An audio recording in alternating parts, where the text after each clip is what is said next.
자, 오수업 해야죠.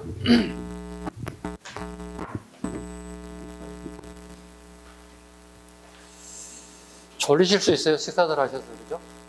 좀 더 정신 좀 잘 차리시고 집중하기 바랍니다. 자, 30년대 민족 말살 통치 시기입니다.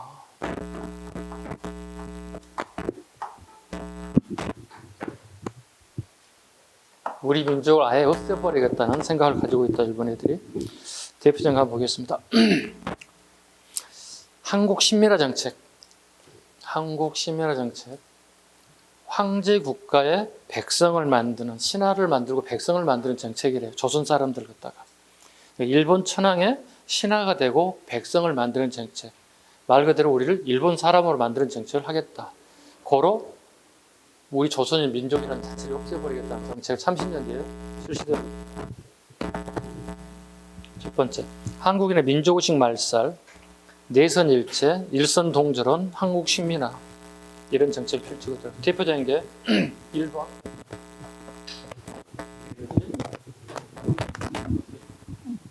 자궁이 들어가는데, 국가 총동원법은 되게 중요합니다. 알아야 됩니다. 이게 1938년이에요.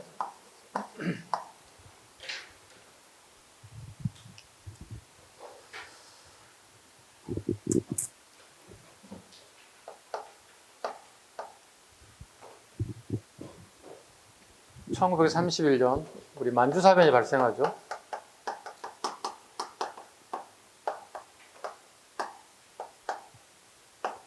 중일전쟁이 발생하죠.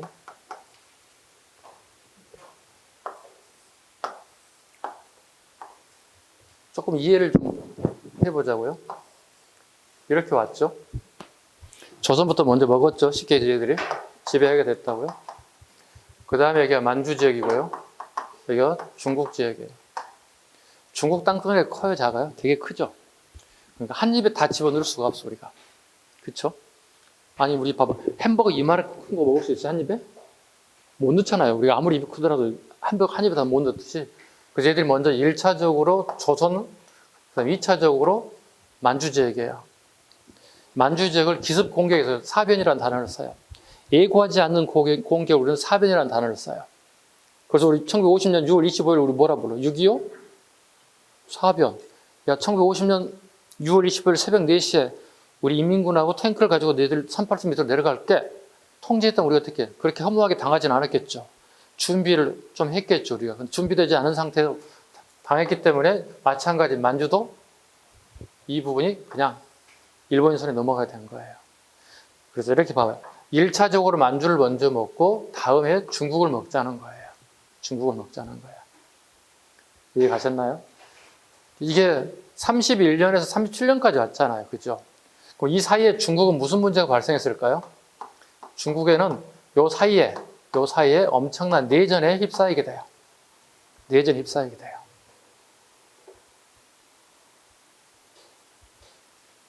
대표적인 게 순원. 그 다음에 공산당의 마오쩌둥 같은 세력들이 등장해요.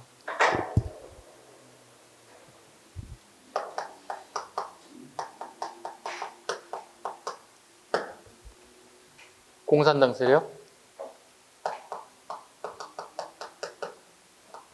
그 다음에 민족주의 세력, 이렇게 힘이 붙어요. 그리고 순원이 죽자 장제스가 그 역할을 대신하게 되죠. 이 두 세력이 치열하게 중국의 패권을 가지고 막 치열하게 싸우는 시기예요. 자, 그런데 중국 애들이 만주를 공격한다면 딱 중국에 넘어왔네? 그럼 얘네 둘이 어떻게 해야 될까? 일본이 침략이 왔음에도 불구하고 두 세력은 서로 싸워야 될까? 아니면 뭔가 연합을 해야 될까? 연합해야 되겠지. 그지? 그래서 또 우리는 국공합작이라 불러요. 왜? 여기가 국민당이거든요. 봐요. 국민당의 국, 공산당의 공. 그러니까 지금 우리 쉽게 해서 우리 민족주의 계열과 사회주의가 찢어져 있단 말이죠. 중국 내에서. 근데 외부의 침입이 온다면, 침입이 왔음에도 불구하고 내전을 한다면 어떻게? 되게 창피스러운 일이잖아요.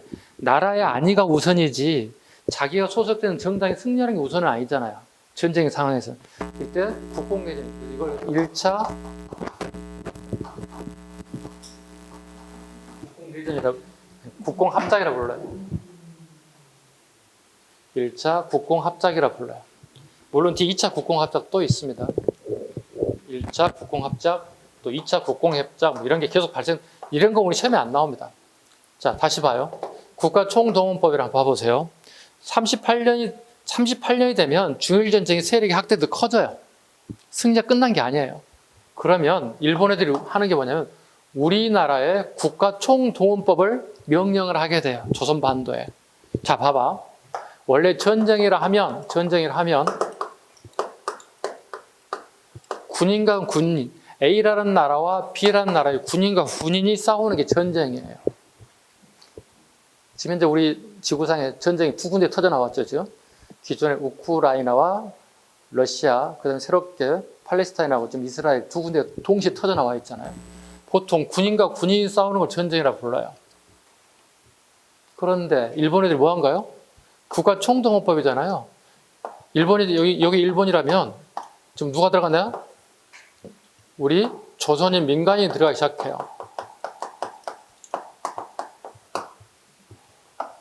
그래서 국가총동원법 이후의 역사와 이후로 나뉘어지는 거야. 일본의 지배 시기에는. 그러니까 38년 이후부터 어떻게 우리 조선인들이 상당수가 징집, 명령, 일반인도 다 참여하게 되는 거예요. 네, 참여하게 되는 거예요. 그러니까 전 국민이 전쟁에 함몰되기 시작했다. 그 1938년에 되게 중요한 의미를 가지고 있다. 이게 국가총동원법이다. 봐볼까요?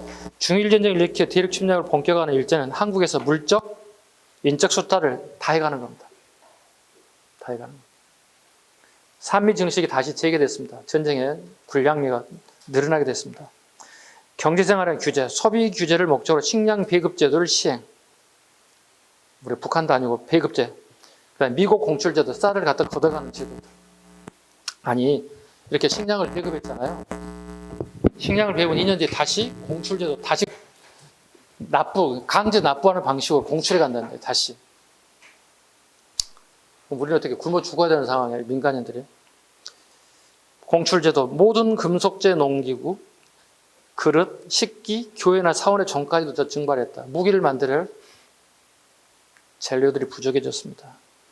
국민적인 총동원력, 인적, 물적, 마찬가지 총동원법과 같은 의미로 보시면 됩니다. 근로보국대, 그 다음에 7번 39년부터 모집 형식으로 40년까지 100만 이상을 끌고 갔다. 징용, 징병. 징용은 노동이야. 적어야 돼. 징용은 쓸 용자니까 노동력을 가져간다는 뜻이야. 남성들을. 징병은 뭐야? 20대부터 20대까지 군사를 끌고 가는 거예요. 젊은이들 병사를 끌고 가는 걸 징병이라 불러요. 징용은 뭐라고요? 예, 노동력이 가능한 사람을 끌고 가는 거예요. 이걸 징용이라 불러요. 그리고 끌고 간 다음에 그 위에 봐봐. 41년에 근로보국대가 만들어지. 자, 봐봐요. 조선인을 강제로 끌고 가 철도, 도로, 비행장, 일본인 신사를 짓는데 우리가 동원됐어요. 자, 그런데 징용이면 노동력을 쓰는 거잖아요. 노동력을 사용하게 되면 얘나 지금은 뭐 하죠? 임금을 지불하는 게 가장 기본적인 거잖아요. 근데 지금 지급했어요, 안 했어요, 임금을? 지급하지 않았어요. 뿐만 아니라 그 밑에 정신대 봐보세요. 그 밑에 정신대 44년 12세부터 40세 여자 수십만 명을 강제 동원. 이 중에 5에서 7만 명을 이안부의 성적 놀이개로 전락시켰대요. 정신대하고 이안부는 달라요. 근데 방송 매체를 듣다 보면 이게 같은 걸로 착각하는 경우가 있어요. 같은 게 아니에요. 정신대 끌고 간 목적은 뭐였어요? 노동이에요. 그 중에 일부가 이안부로 차출됐고요. 또 여기 일부 민간이 별도로 또 이렇게 이안부로 차출되는 경우가 있어요. 분리시키셔야 됩니다. 분리시켜야 돼요. 그래서 최근에 문재인 정부 때 이게 징용 끌려가서 임금 받지 못한 사람들 있잖아요. 그래서 우리나라 대법원에서 판결 났죠. 일본 기업들에게 임금을 지불하라고. 임금을 지불하라고 판결이 났어요. 그런데 다시 우리 윤석열 대통령 들어와서 다시 좀 이게 또 바뀌었어요. 우리나라의 기업들이, 삼성인, 현대인 이 기업들이 대신 임금을 지불하는 조건으로 일본과 합의가 이루어졌어요. 이거에 대한 옳고 그름은 여러분이 판단하셔야 됩니다. 저 무슨 말 못하겠어요. 이런 문제들, 그러니까 역사적인 문제가 되게 복잡해요. 당연히 일본 기업으로 받지 못했던 여기 징용 끌려가신 분들, 정신대 끌려가서 임금을 받지 못하고 지금 현재 80 중반, 후반, 90대까지 가신 분들, 지금 살아있는 분들도 많지는 않아요. 이분들이 받을까요? 안 받아요. 내가 받고 싶은 것은 정부에서 받는 게 아니에요. 일본인들에게 사과를 받고 거기서 상응하는 임금을 받겠다는 거예요. 그죠? 그럼 평행선을 긋고 있어요. 그러니까 지금 현재 일본에 대한 외교 정책과 기존에 가지고 있던 정신대와 징용 끌려갔던 사람들의 생각이 달라요. 이 문제는 계속 숙제로 남을 거예요, 앞으로. 이분들이 살아있는 한은요. 그렇다고 이분들이 빨리 돌아가시라고 말할 수는 없어요. 역사적인 문제예요. 그러니까 우리 정부에서 해결할 수 있는 방법들이 뚜렷하게 나타나진 않아요. 그러니까 윤석열 정부든 앞에 있는 문재인 정부든 간에 답은 안 나와요, 지금 이게. 쉽게 누구나 다 수긍할 수 있는 그런 문제는 아니라는 얘기예요. 전쟁이 끝난 지 되게 오래 했음에도 불구하고 아직도 이런 해묵은 문제들이 잔재히 남아있다는 겁니다. 역으로 한번 생각해 보실래요? 여러분들 아르바이트를 했는데 아르바이트 비용을 못 받았어요. 요즘 간단하죠? 노동부에 가서 신고하면 끝나잖아요. 그죠? 간단히 해결되잖아요. 지금에는 법적 구제 조건들이 다 갖추어져 있지만 예전에 이런 게 없었단 말이에요. 힘 있는 자들에 의해서 이루어졌기 때문에 또 법이란 게 만들어지지도 않았던 시대이기 때문에 선조들에게 억울함을 당했던 가장 대표적인 사건 중에 하나 이 시대 사건이다. 40년대 들어가면서 엄청나게 많은 희생을 강요했던 시기다. 더더욱 여성들에 대해서 그 시대의 약자였던 여성들에게 이게 뭡니까 이게 뭡니까? 저도 남자이라면 좀 창피합니다. 창피합니다. 여성들에 대한 이런 악행들을 저지른 것에 대해서 부끄럽고 창피합니다. 또 대한민국 사람으로서 진짜 눈물 날 정도 상황이 아닌가 이런 생각을 해봅니다. 자, 그 다음에 박스 봐보십시오. 박스는 우리 했던 거 그대로 쭉 정리된 것들이니까 여러분 살펴보세요. 네, 꼭 살펴보시면 될 것 같습니다. 그 다음에 전쟁 협력업체 이거 안 하셔도 됩니다. 이거 시험에 나올 거 없어요. 편제상 들어가 있는 거니까 봐주시면 됩니다. 그 다음에 민족문화발살 167페이지 봐실까요? 일본 애들이 우리 민족정신을 말살한 내용을 하나 볼게요. 내선일체. 일본인과 조선인은 한 몸인가요? 이렇게 강조했대요, 일본 애들이. 한 몸이면 되게 중요하게 여겨야 되지 않을까요? 중요하게 여기지 않았잖아요. 일선동절원. 일본인과 조선인은 조상이 같답니다. 같은가요? 있을 수 없잖아요. 그죠? 이와 같은 구호를 내서 한국 신민화 서사를 암송했대요. 우리는 항제국가 신하고 백성이 되는 것을 맹세하자는 겁니다. 그 다음에 궁성요배. 그 일본 황궁 있는 곳에다가 방향을 향해서 몸을 틀어서 절을 하자는 거예요. 그다음에 신사참배. 신사참배를 하면 일본인 군인들이 한반도를 건너올 때 여기 보세요. 여기 봐. 일본 군인들이 한반도를 건너올 때 희생된 사람. 일본 군이 조선을 지배하고 만주를 침략할 때 희생된 사람.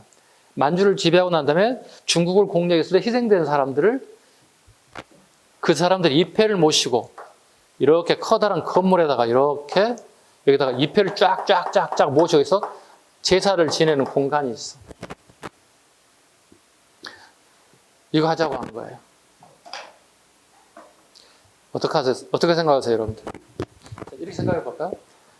우리 전쟁하고 되게 먼 세대지만 우리 할아버지, 아버지를 죽인 사람들한테 그분들을 향해서 저기요, 우리 할아버지, 아버지 죽여서 고마워요. 인사하는 거예요. 동의하세요? 누군가 우리 가족을 희생시켰는데 그 사람한테 고맙다고 얘기합니까? 때려 죽여도 현찮은 판인데 무슨 소리 하고 있어요? 이게 신사참배라고. 이 사람들 신으로 모시는 거야. 죽은 사람들. 신사에다 우리 참배를 해달래요. 우리 할아버지, 조상들 죽여서 고마워요. 이렇게 얘기하는 거예요. 이걸 강요했다, 우리에게. 여러분에게 강요하면 어떡할 것 같아요? 제정신이겠어요? 누군가가 우리 부모님과 할아버지, 할머니를 죽였어요. 그 사람한테 가고, 아이고, 고마워요. 내가 죽이려고 생각했는데 먼저 죽여서 고마워. 이렇게 할 수는 없잖아요. 원수잖아요. 원수한테 고맙다는 말이 어디 있습니까? 이거 강요했다는 얘기잖아요. 신사참배를. 자, 봐봐. 우리 21세기에 살고 있어요. 일본의 총리가 해년마다 신사의 참배를 하는 뉴스가 나오면 어떻게 될까요? 대한민국과 중국이라는 나라가 엄청나게 반발해요. 왜? 그 당시 조선과 중국을 침략하는 것에 당위성을 가져가는 거예요. 일본 정부가. 그럼 어떻게 해요? 우리나라와 중국은 그때는 딱 손을 잡아요. 이때만 딱 손 잡아요. 역사적인 문제로 다른 것은 손 안 잡죠. 네. 근데 이 두 개의 문제는 공통 분모거든요. 왜? 아까 얘기했잖아요. 우리 할아버지, 할머니, 우리 아버지 죽이신 고마워. 말도 안 되는 거잖아요.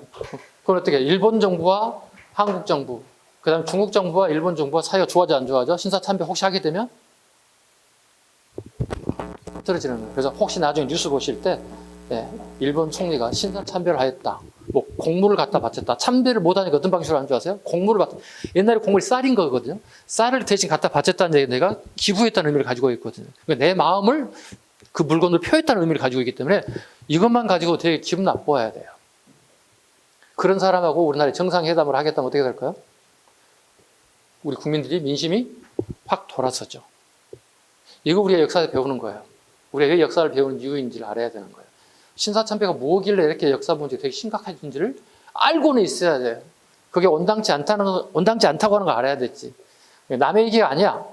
제3의 누군가 우리 아버지, 우리 부모님, 우리 할아버지, 할머니를 죽였다 생각해 보세요. 어때요? 감정 폭발하지. 죽이지 못해도 법적 처리하는 거지. 그잖아요.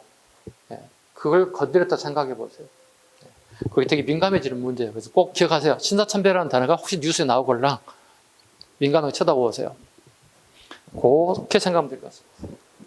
그 다음에 민족 근원 말살 볼까요? 성씨와 이름까지도 일본식으로 고친 이른바 창씨 계명 밑줄 볼까요? 창씨 계명.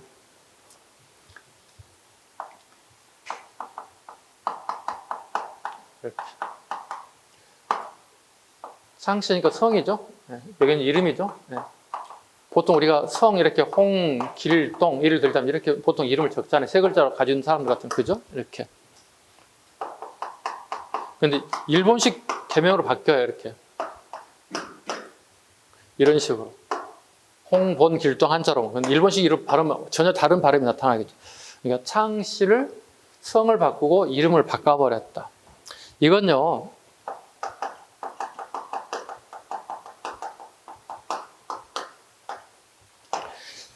여러분 이름과 저희 이름의 법적 근거는 어디 있냐고 물어본다면 민법에 있어요. 오케이? 아니 이름 누가 지었습니까? 우리 아버지가요. 무슨 근거로 졌대요? 모르죠. 민법의 법적 근거를 가지고 있어요. 이거 아셨죠? 그럼 여러분이 개명하려면 어디로 가야 돼? 민법을 다루는 데가 어디야? 검찰이야, 법원이야? 법원이야. 개명하려면 내 이름이 좀 그래요. 이름 좀 바꾸고 싶어요. 그럼 법원에 가서 개명 신청을 해야 되는 거야. 법적 근거가 어디 있다고요? 그 당시에 뭐야? 조선 민사법을 개정해 버렸다고. 39년에 법을 개정해서 어떻게? 창씨 개명했다고. 이렇게. 그래서 1940년부터 어떻게 본격적으로 우리나라 사람들 이름을 다 바꾸기 시작했다. 안 바꾸면 어떻게 될까요? 저 바꾸기 싫어야 하는 사람이 있을 거 아니야. 바꿔야 되는 이유가 있습니다. 학교 입학할 때 일본식 이름이 아니면 입학이 불어돼요. 자, 시청, 동사무소, 읍사무소 출입이 안 돼요. 그 다음에 일본 유학을 가고 싶은데 유학을 갈 수가 없어요. 개명을 하지 않을 경우, 창씨 개명을 하지 않을 경우. 이 세 가지 때문에 어쩔 수 없이 개명을 해야 되는 거예요. 그래서 대표적인 게 우리가 어떻게, 우리 지성 시인, 윤동주 시인이 어떻게, 그 유명한 참회록이라는 시를 남기죠. 유학 전에. 모래사장에 가서 마지막으로 내 이름을 적어봐. 이렇게. 윤동주. 유학하기 전에 어떻게 마지막 적어보는 거. 일본 가면 쓸 수가 없네. 그래서 어떻게 쓰고 난 다음에 다시 지웁니다. 이런 글귀가 막 나오거든요. 지식인으로서 내가 유학은 가긴 가야 되는데 창씨 개명을 한다는 부담감이 엄청날 거거든요. 왜? 역사적인 제인이 되는 거거든요. 나도 창씨 개몽을 했네. 남들이 훗날 나를 친일파로 부르지 않을까? 이런 생각할 수 있겠죠. 그래서 윤동주의 참여록 나오면 무조건 뭐야? 이 시기를 물어보는 거예요. 일제강점기 창씨 개명식 1940년대에 대한 시대상을 물어본다고 보시면 돼요. 이게 사료로 나올 수 있어요. 윤동주 시인의 참여록이 나왔을 때 잘 기억해 주세요. 페이지 넘기겠습니다. 168 농촌진흥운동 32년부터 40년까지 조선총독부가 주도한 관제농민운동, 관에서 주도한 서울시청이, 인천시청이 주관한 농민운동이다. 이유가 있습니다. 대공황으로 농촌 경제가 이토록게 되자 농촌 생활 안정 목표로 추진하였습니다. 반공주의적 농업정책. 대공황은 아시죠, 여러분들? 그죠?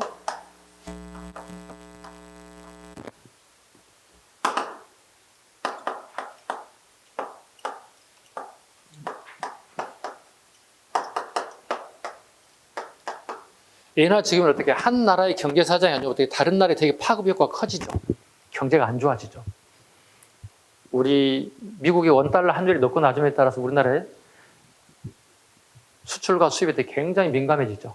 그죠? 또 유학생을 두고 있는 집의 가정들이 되게 민감해지죠. 달러 가격이 올라가냐 떨어지냐 유학 비용이 증가될 수 있기 때문에 되게 민감합니다. 자, 경제 공황에 대한 얘기 한번 하겠습니다. 1929년부터 30년대 초까지 대공황이 이루어집니다. 1930년대까지 세계의 경제가 저 밑에 땅굴 지하 한 300m까지 떨어졌습니다. 경제가 되게 안 좋아졌죠. 그러면 각 국가별로 어떻게 해야 될까요? 대안책을 발표해야 되겠죠. 그렇잖아요.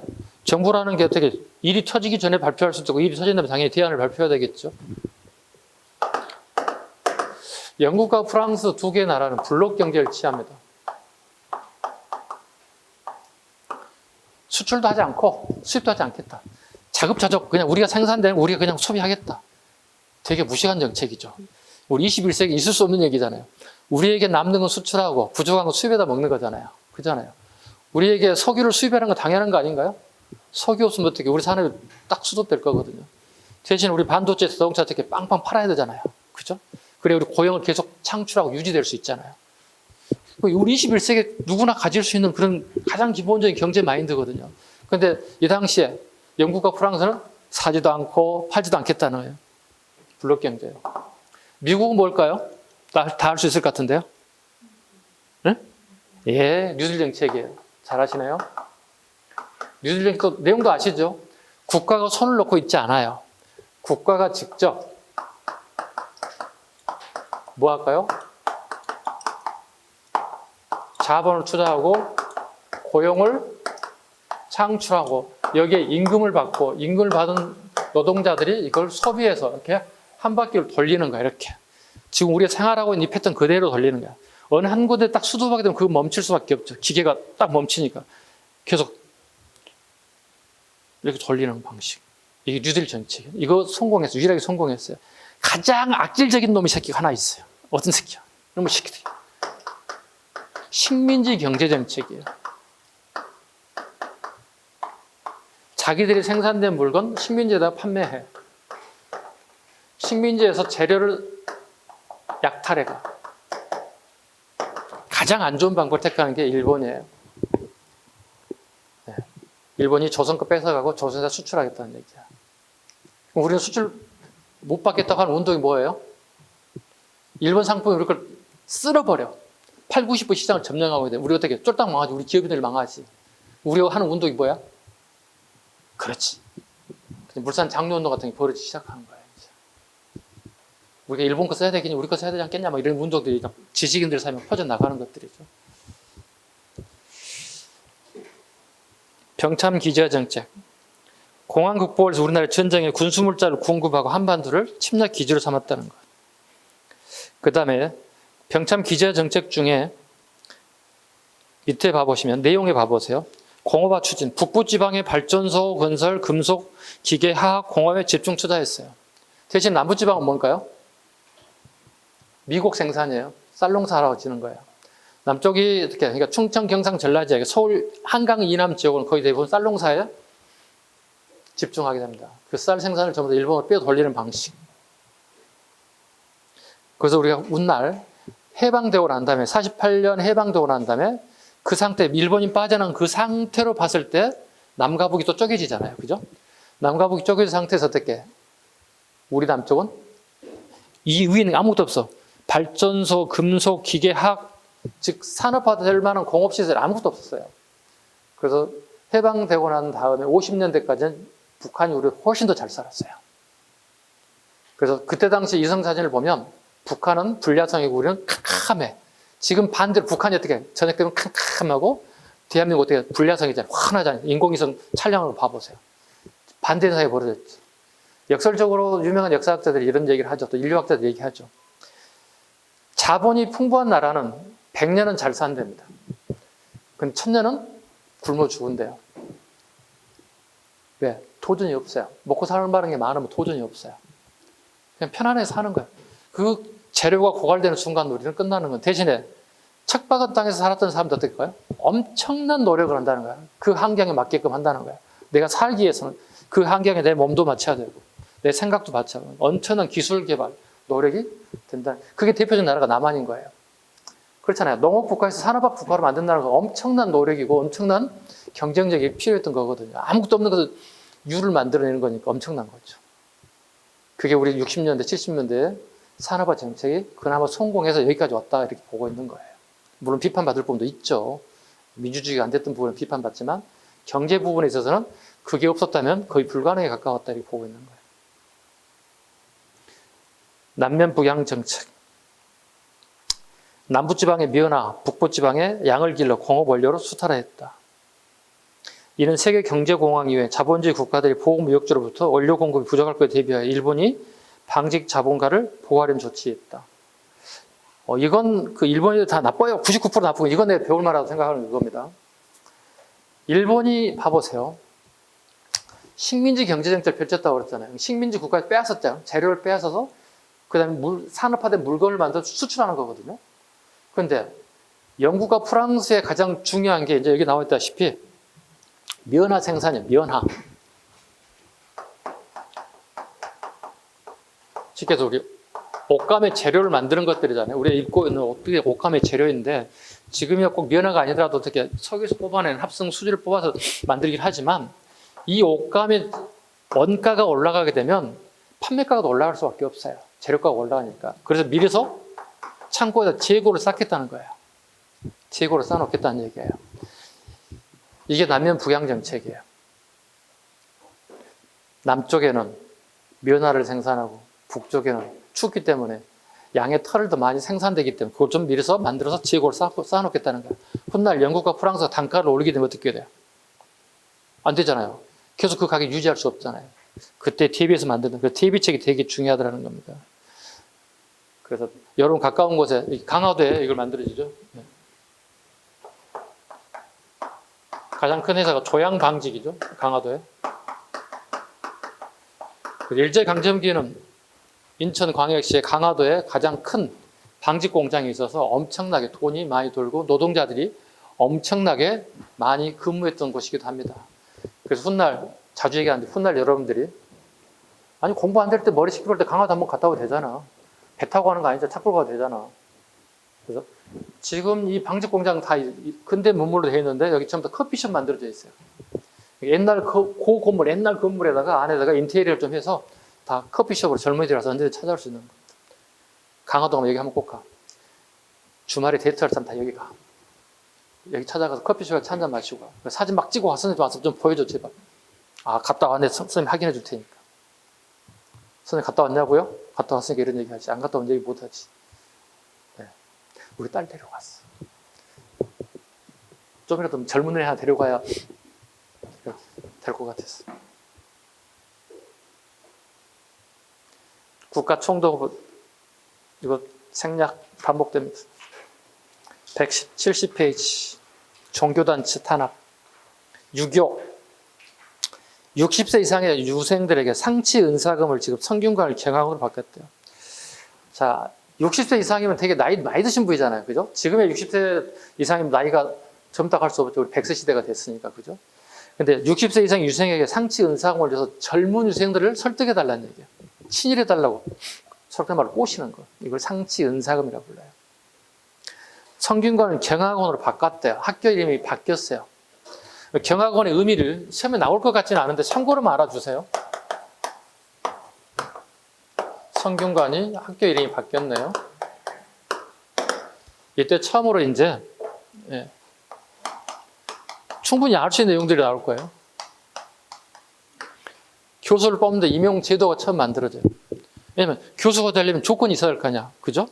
요즘 말씀은 박사 이상의 학위를 가진 자로서 뭐 이런 게 막 나올 거 아니겠어요? 경력, 교수 임용에 대한 어떤 조건들이 하나씩 나오겠죠. 임용제에 대한 조건들. 그 다음에 대학에 뭐가 있습니까? 1학기, 2학기 있죠? 그죠? 즉 학기제가 처음 나타나기 시작하죠. 대학 가보니까 꼭 알아야 할 게 뭐죠? 학점 따야 되잖아요. 졸업학점 최소한도 뭐, 그죠? 140학점 이상 정도 따야 되겠죠. 이런 것들이, 그러니까 우리가 대학 다닐 때 나타난 현상들 그때 처음 일이 등장했다는 거예요. 예. 학점 제도라든가 이런 게 처음, 근대적인 대학교 제도가 처음 이때 나타났다 보시면 돼요. 대동학회, 유도진흥회, 대동도 전부 다 친일단체. 불교 승려법을 개정하고 사찰령을 공포하여 탄압하게 되었다. 총독의 지배 아래 30개 교구들도 사찰의 주지를 임명했대요. 주지 임명 밑줄을 긋습니다. 원래는 밑에 주지를 스님들이 선출제였어요. 이거 갖다가 산중공의제라고 불러요. 우리말로 번역하면 주지 선출제도. 스님들이 한 표 한 표 선출로 해서 우리 반장 선거하듯이 뽑았어요. 학교 다닐 때처럼. 그런데 총독부에서 주지 스님을 임명했어요. 자기 입맛에 맞는 사람들. 그럼 그 불교 자체가 되게 친일화될 수밖에 없죠. 기독교. 안학사건, 백오인 사건을 계기로 기독교인들이 거의 대부분이 탄압되고 체포되고 결과적으로 뭐가 해제됐습니까? 신민회가 해제되는 결정적인 역할을 하게 됐다. 왜? 신민회 상당수가 기독교인들이었습니다. 이유는 뭘까요? 일제강점기 지식인들은 거의 대부분 종교인들입니다. 불교, 기독교, 카톨릭, 뭐 원불교, 기타 종교들이 거의 대부분 지식인들이었어요. 독립운동 하신 분들이요. 오른쪽 일제 조선 교육령 갑니다. 요즘 심장기 교육령이 나옵니다. 1차, 2차, 3차, 4차, 1910년대, 20년대, 30년대, 1940년대. 일본이 어떤 교육령을 가지는지 물어봅니다. 최근에 잘 나오는 겁니다. 최근에 잘 나온 빈출입니다. 쭉 나열했지만 제가 이렇게 포인트를 둔 것만 좀 잡으시면 돼요. 자, 볼게요. 1차 실업교육에 치중했다. 2차 갑니다. 우리가 요구한 게 있습니다. 사범학교 설치. 대학 설치를 허용하고 밀립대학 설립운동에 영향을 주었다. 자, 사범학교는 그 대학교 내에 있는 사범대학을 얘기하는 거 아닙니다. 교원 양성을 목적으로 하는 사범학교가 아니고요. 우리나라 사람들이 교육열이 되게 세잖아요. 그죠?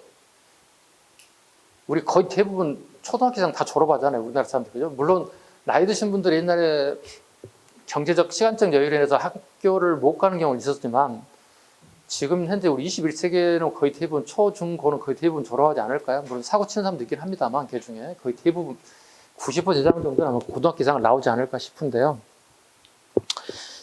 그때 이제 학생 숫자가 증가돼요.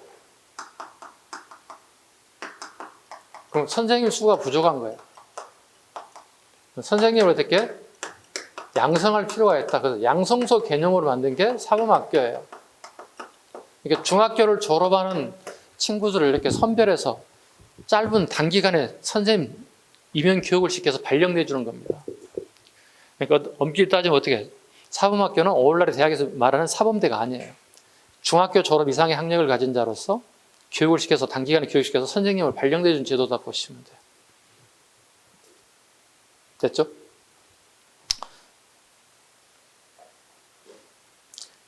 그 다음에 밀립대학 설립운동에 영향을 줬다. 밀립대학. 일본이 우리에게 아까도 수업 시간에 잠깐 언급드렸죠.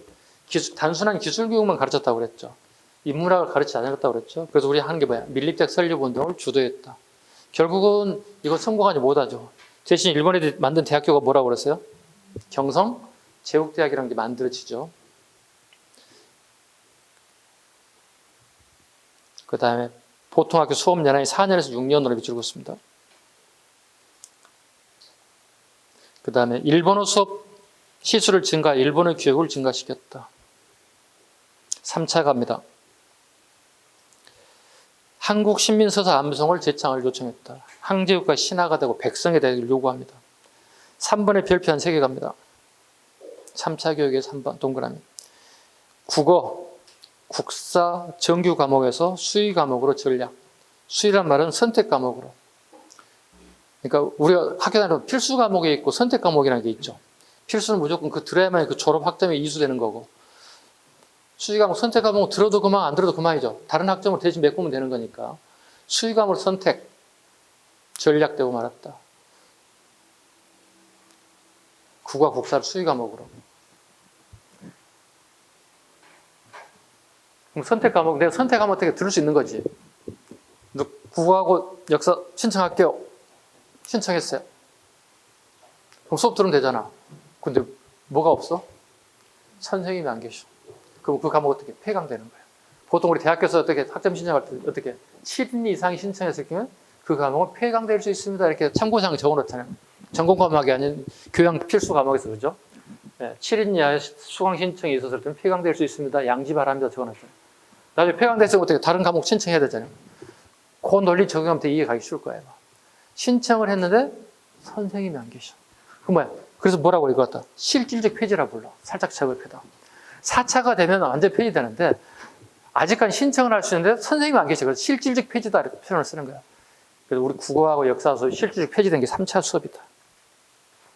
다음 페이지.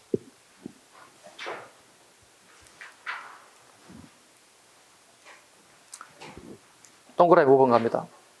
소학교가 국민학교로 변경되었다. 별표해 주시기 바랍니다. 요즘 시험에 잘 나옵니다. 모든 시험에 잘 나옵니다.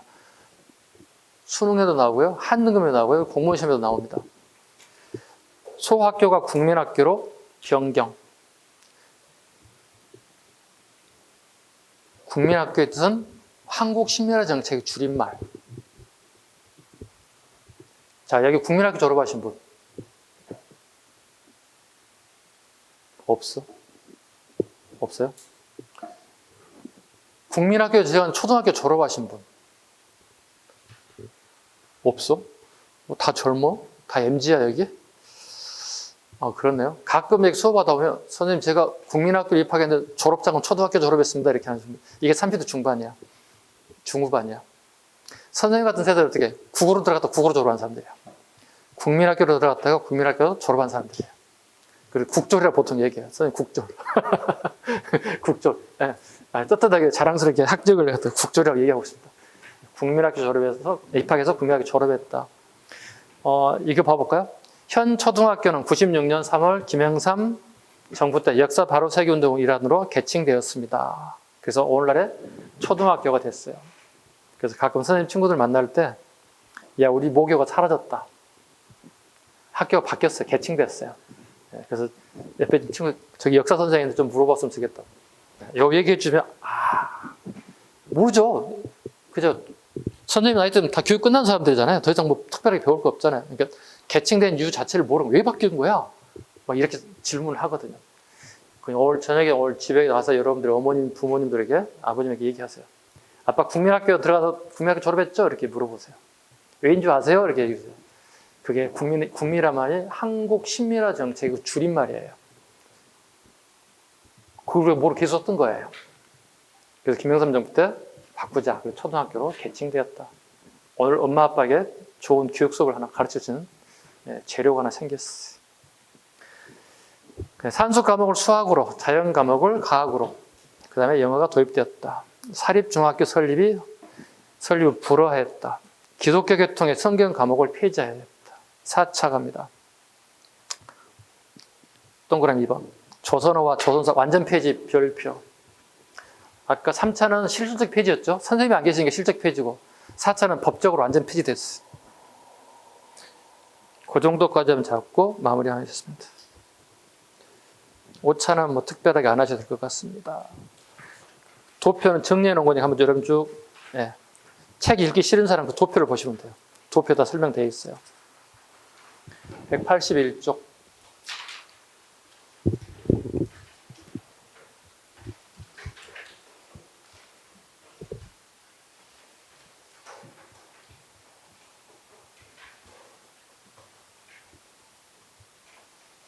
교육정책을 1, 2, 3, 4 꼭 봐주셔야 돼요. 책은 아주 잘 나오는 부분이기 때문에 잘 봐주시면 좋겠습니다. 181쪽.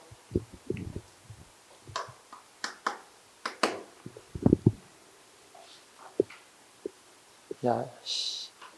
애매모호하다. 진짜 안 되겠다.